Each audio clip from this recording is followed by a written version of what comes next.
మరి ఏంటి ఎట్లా చూడొచ్చు ఈ నోటీసులు ఇవ్వటం కానీ ర్యాలీలకు అనుమతి లేదు ఇదంతా చెప్తాం. మేము దీని ఏదో ప్రత్యేకంగా చూడలే, మాకు సర్వసాధారణం అయిపోయింది ఇది. ఎందుకంటే ఈ రాష్ట్రంలో ఏ వైఎస్ఆర్ కాంగ్రెస్ పార్టీ కార్యకర్తకి ఇబ్బంది వచ్చినా ఆ ఇబ్బంది పడ్డ కుటుంబాన్ని పరామర్శించడం అనేది వైఎస్ఆర్ కాంగ్రెస్ పార్టీ జగన్మోహన్ రెడ్డి గారు ప్రతి చోటకు వెళుతూ ఉన్నారు. వెళ్ళే ప్రతి చోట కూడా ఇటువంటి నిషేధాజ్ఞలు మేము ఎదుర్కొంటా ఉన్నాం. నోటీసులు ఇస్తూ ఉన్నారు, హౌస్ అరెస్టులు చేస్తూ ఉన్నారు.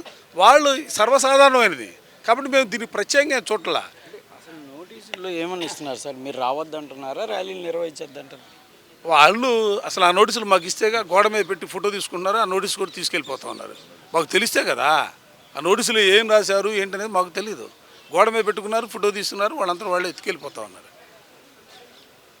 మేము ఇది రాజకీయ పరమైనటువంటి సమావేశంగా మేము పెట్టుకోవట్లా, కార్యక్రమంగా పెట్టుకోవాలా, ఇలాగే బల ప్రదర్శన చేయడానికి పెట్టుకోవాలా.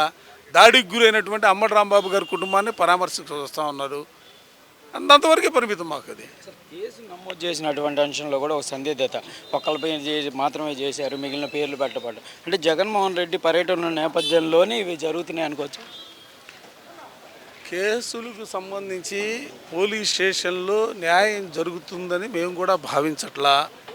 మేము అందుకనే న్యాయస్థానాలని తలుపు తట్టడానికి మేము సిద్ధంగా ఉన్నాం. న్యాయస్థానాల తలుపు తడతాం.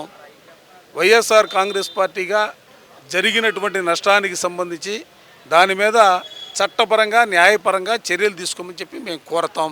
దానికి సంబంధించి మేము చెప్పా కదా, న్యాయస్థానాలు తలుపు తట్టే కార్యక్రమం ఉంది. అంబటి రాంబాబు ఇంటిపైన దాడి జరిగిన అంశంలో కూటమిలో రెండు అంశాలు, ఒకటి గల్లా మాధవి మళ్ళీ దాడి చేస్తామంటుంటే జనసేన పార్టీ నేతలేమో ఖండిస్తున్నటువంటి పరిస్థితిని ఎట్లా చూడొచ్చు సార్? మేమైతే వాళ్ళ అంతర్గతానికి సంబంధించి ఆలోచన చేసే ఓపిక లేదు, తీరిక లేదు. వైఎస్ఆర్ కాంగ్రెస్ పార్టీగా డాక్టర్ బిఆర్ అంబేద్కర్ గారు రచించినటువంటి రాజ్యాంగ స్ఫూర్తిని పెట్టుకునే మేము న్యాయపరంగా చట్టపరంగా దీని మీద ముందుకు సాగే కార్యక్రమం తీసుకుంటాం. దాడులు చేస్తామనే అంశాన్ని ఎట్లా చూడదు? చేయమని నీకు చేసేదే ఉంది, అధికారం ఉంది, పోలీసు ఉన్నారు, అధికారం ఉంది.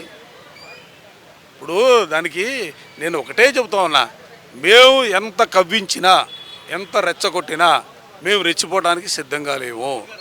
వైఎస్ఆర్ కాంగ్రెస్ పార్టీగా మేమైతే రాజ్యాంగానికి అనుబడి చట్టానికి లోబడి న్యాయ సూత్రాలకు అనుగుణంగా ముందుకు సాగే కార్యక్రమాన్ని వైఎస్ఆర్ కాంగ్రెస్ పార్టీ చేస్తూ ఉంది.